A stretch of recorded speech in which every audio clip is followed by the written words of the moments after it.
Fala aí, eu sou o Luiz Otávio. Eu sou a Ana Cláudia, nós somos os dois faladores. E no vídeo de hoje o Conde Orlok quer uma nova residência e o jovem Hunter vai tentar fazer um negócio. O que o jovem não sabe é que talvez a vida dele vá mudar para sempre. Essa é a história de Nosferatu de 1922.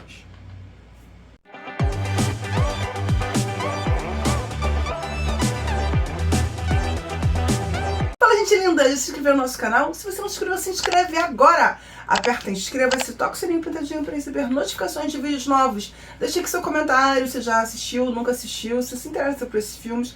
Será que você já assistiu algum filme mudo, preto e branco, enfim, comenta aqui conosco o que você acha. Deixa aqui o seu comentário, a gente adora interagir com vocês. Esse daqui é um projeto novo que nós estamos começando aqui no nosso canal, que a gente espera que vocês curtam, que vocês gostem. Então já escreve aqui nos comentários se vocês vão gostar da ideia ou não, que a gente vai pegar filmes mais antigos. A ideia é pegar filmes com mais de uma década. Essa é uma ideia que a gente até falou quando a gente fez uma entrevista com o Lucas, do Refúgio Cult. Que a gente comentou algo E que a gente comentou sobre isso. E agora só que tá conseguindo colocar pra frente. Então nós vamos pegar filmes mais antigos, não necessariamente tão antigos assim, ou que precisa ser preto e branco, né? Mas filmes que tenham mais de 10 anos por aí, mais de 20 anos de repente, pra gente poder fazer aqui na nossa playlist que a gente, por enquanto, está chamando de Dois Faladores Vintage. Bom, na verdade, o filme é um filme mudo, então a trilha sonora é basicamente música clássica. O filme é preto e branco, mas você encontra facilmente, a gente assistiu essa cópia no YouTube, né? Isso. Com boa qualidade, até espantosamente a qualidade. Boa qualidade. Pra época, né? Sim, claro. 22 e tudo mais.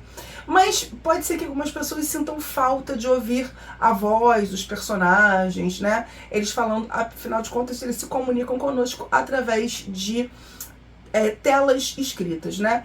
E que eu achei que tem um poder de síntese muito grande. Eu acho que eles conseguem comunicar muita coisa com frases e palavras curtas e te dar a ideia do que está se passando ali. Só me dar uma resumidazinha na história. Eu sei falar. A história começa com o casal muito feliz. Muito apaixonado.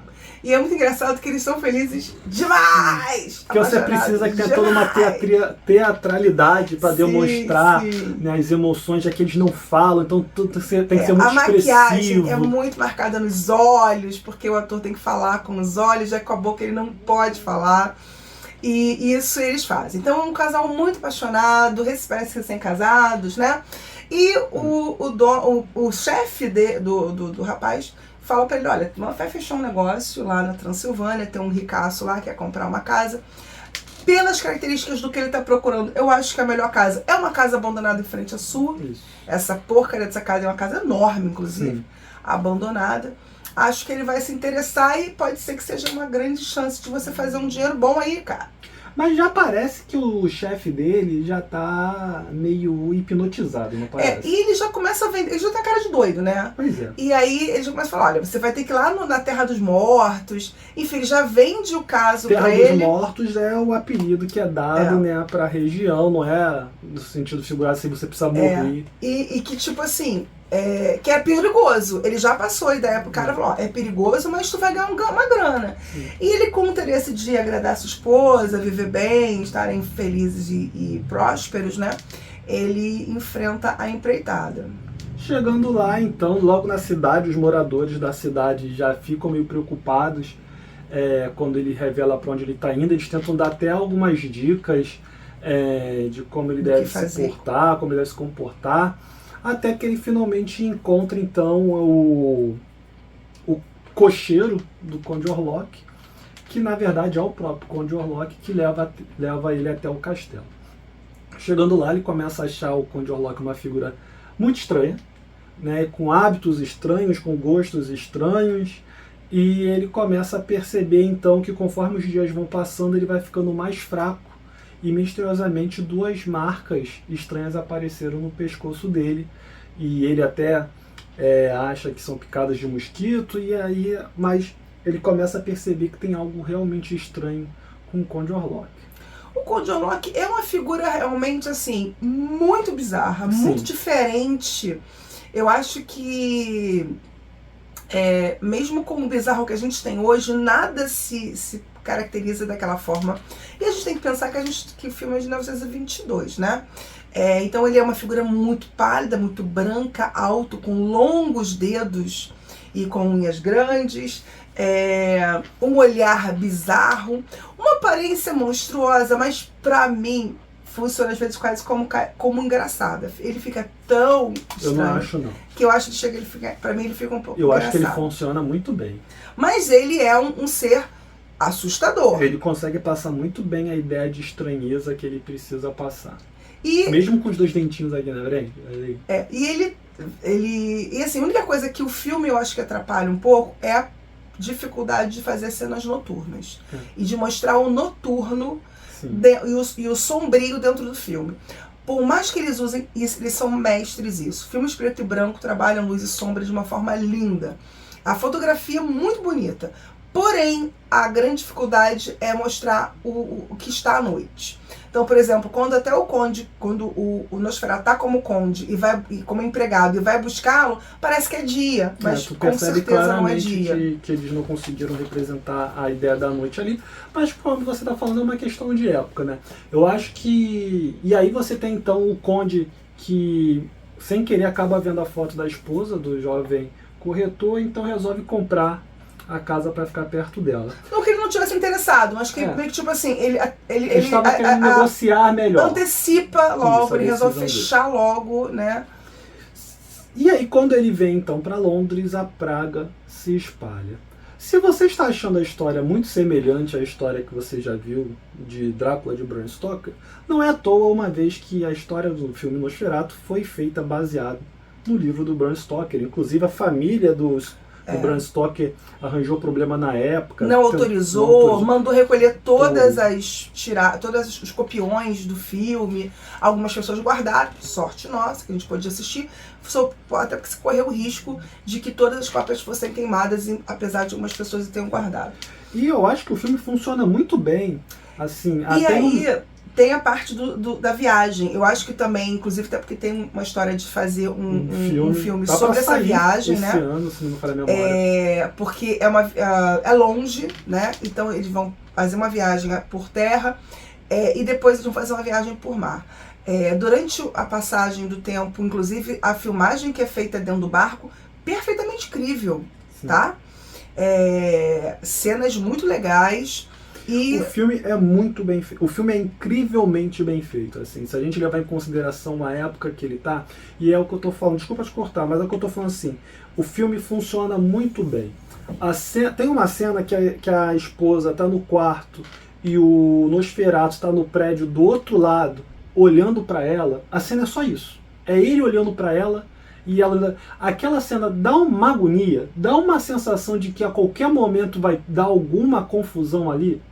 E a maneira que eles trabalham com as sombras, então eles querem mostrar que o Nosferatu é um ser sombrio, é uma criatura noturna, é uma criatura das sombras, mas como eles também não têm as cores, o que eles fazem? Eles usam a própria sombra, então eles botam a sombra do Nosferatu caminhando, a sombra do Nosferatu se aproximando da pessoa. O filme é um primor, cara. E assim, mostrando também o poder do Nosferatu, ele já, de lá da Transilvânia, depois de ver a foto da mulher, e também quando já está sugando o sangue do marido dela, ele já começa a exercer um domínio sobre ela. Como se fosse uma hipnose à distância. E ela já começa a enfrentar, então quem está com ela, né?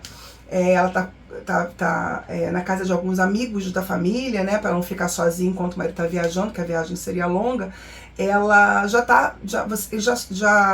passam por maus bocados, auxiliando ela a passar por esses momentos que ela quase às vezes se coloca até em perigo em algumas situações.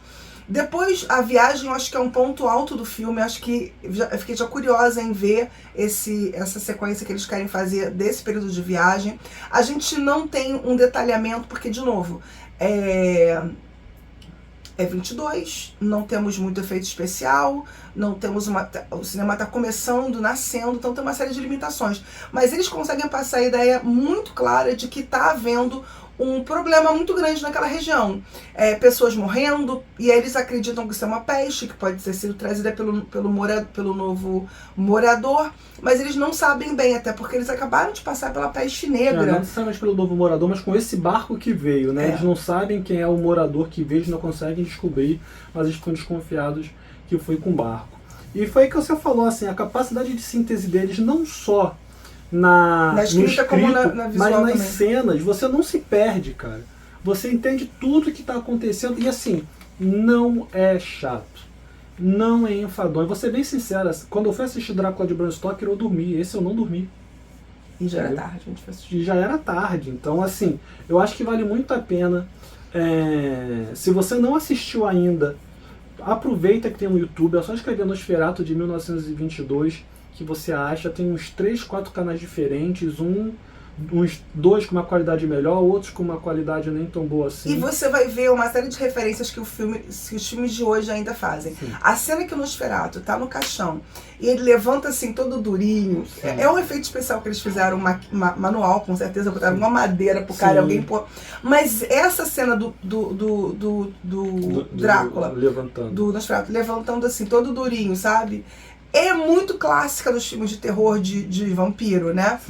Você não vê nenhuma cena que você não vê sangue nesse filme. Não tem nem como. Que é uma outra coisa incrível. É um filme de vampiro, né? Que ele é um vampiro e você não vê sangue. Mas mesmo assim, toda a presença horrorosa e mortal da figura do Nosferatu tá ali.